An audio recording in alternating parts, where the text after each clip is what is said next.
Hey guys, in this video, I'm gonna show you how to create a playlist on TikTok. So let's get into it. First of all, open your TikTok app and go to your profile. In the Videos tab on your profile, tap Sort Videos into Playlist or tap the plus icon next to your existing playlist. Follow the steps in the app to name your playlist and add videos.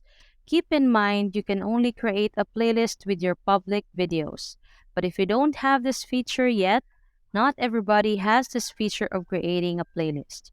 Just need to wait for some time before you get that feature, before TikTok provides that feature to everybody.